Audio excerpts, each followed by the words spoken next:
Hey guys, if you're new here and you like what I'm putting out, don't forget to hit that big red subscribe button and turn on all notifications so you never miss an upload.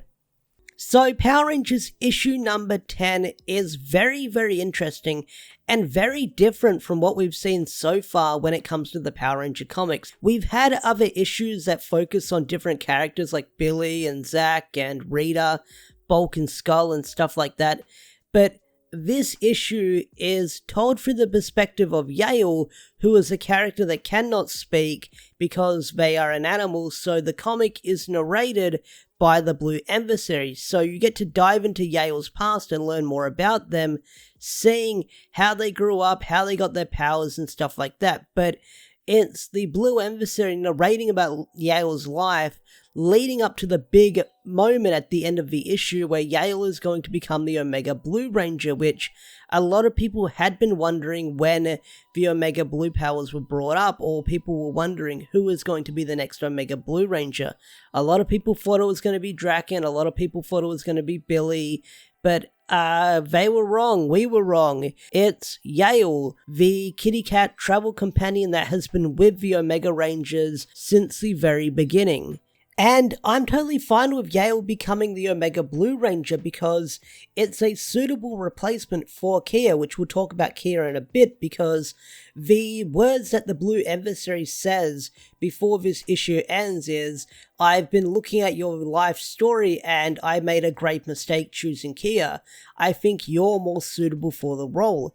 And that totally makes sense because Yale was one of those empowered that we saw at the end of Necessary Evil and Go Go, and they were trapped in the jar right away. So the Blue Emissary didn't really know if this character was good or bad, or they led a good life. But after examining their past and learning more about them, he learns that Yale is more suited for the role, especially viewing their life from, like I said earlier, from when they were born to now and all the heroic deeds they've done. So Yale seems like the correct choice to be the next Omega Blue Ranger, replacing Kia. Speaking of Kia, you actually get to see her in this issue where it opens up with her taking Yale out of the little containment jar that he was placed in. So the opening timeline placement of this issue in Flashback Land starts with the big battle that they have near the climax of Necessary Evil when Kia was rallying people together and taking him out of the urn. So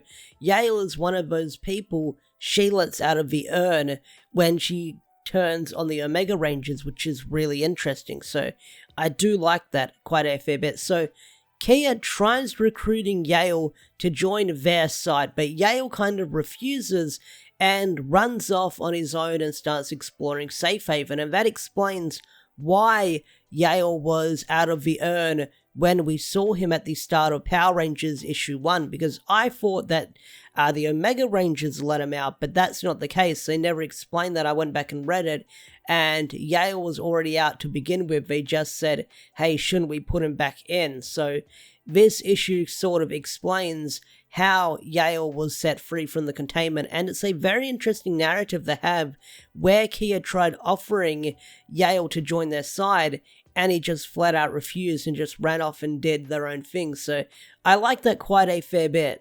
Now, if there's one thing I could have wished we saw from Yale's perspective, and that is the battle between Kia and the Omega Rangers during the finale of Necessary Evil, or leading up to the finale of Necessary Evil, like you could have seen Yale watching from the sidelines as Kia rallied the troops and got everyone fired up to fight the Omega Rangers, or maybe Yale was sort of spectating the big Zord battle that happened. That would have been really cool to see when it happened, or when everyone got their powers taken away when the Solar Rangers arrived.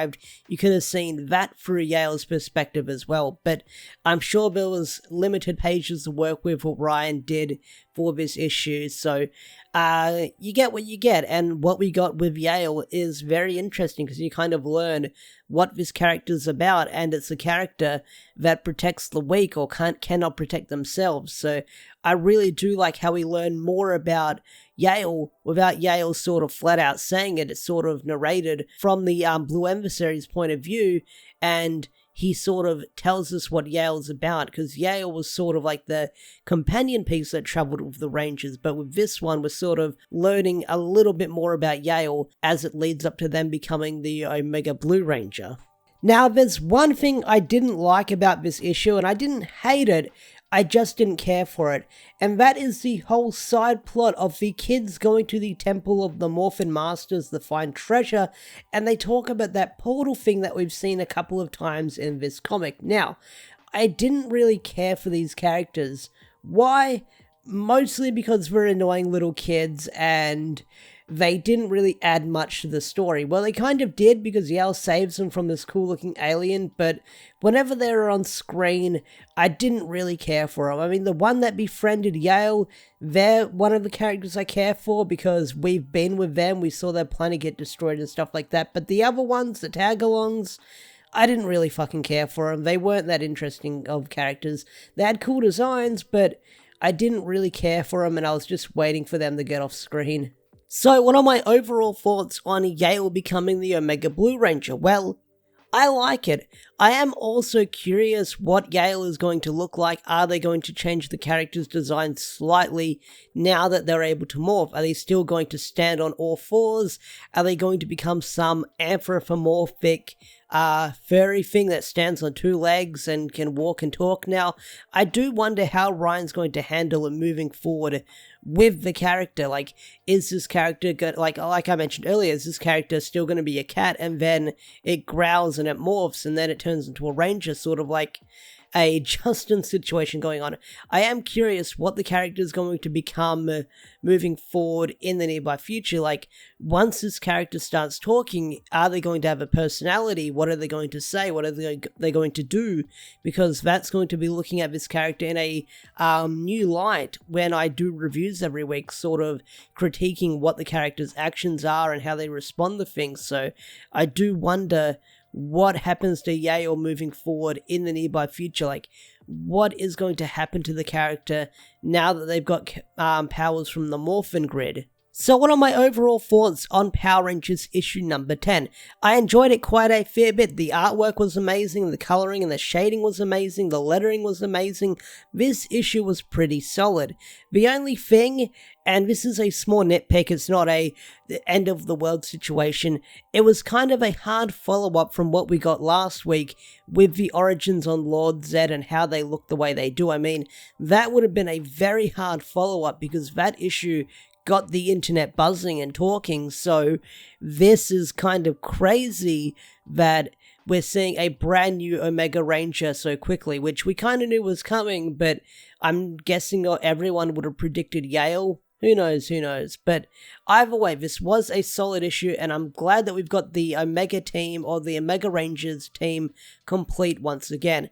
And I'm excited to see what Yale is going to bring to the team moving forward when this comic continues next month. But anyway, guys, that's my review of Power Rangers issue number 10. I do apologize if this review was all over the place. I mean, it was a very different issue from what I've covered before, but overall, I still enjoyed this issue, and I'm excited to see where the comic is going to go moving forward in the future. So I can't wait to see what happens next.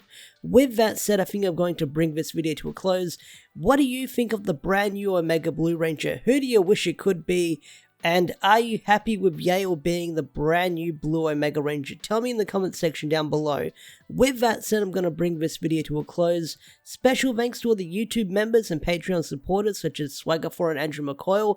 If you want to get your name shouted out like these guys over here, join the YouTube members or join the Patreon to have your name in the credits of every video, all shouted out at the end of every video. With that said, thanks for watching. Have a wonderful day or night. I'll see you guys in the next one. Peace out. Take care. Bye-bye.